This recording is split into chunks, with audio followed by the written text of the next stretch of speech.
Pemerintah Provinsi Banten menyediakan kuota 718 khusus tenaga kesehatan untuk membuka pelayanan di RSUD Cilograng dan RSUD Labuan. Hingga kini tercatat sudah ada 4.000 lebih masyarakat yang mendaftar agar dapat menjadi pegawai di bawah naungan Pemprov Banten. Untuk menghasilkan pegawai yang berintegritas, sistem seleksi menggunakan CAT sesuai standarisasi BKN.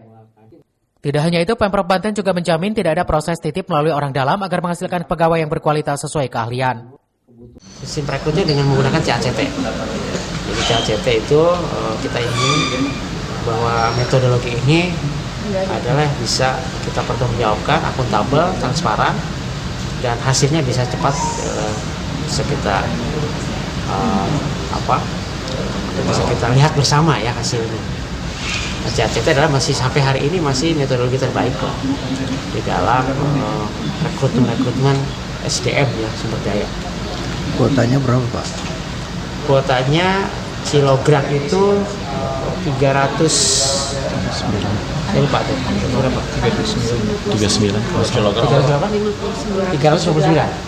359 Cilograng, 359 Labuan. Nana berharap proses seleksi pegawai RSUD Cilograng dan Labuan dapat berjalan dengan lancar serta menghasilkan tenaga kesehatan yang berintegritas.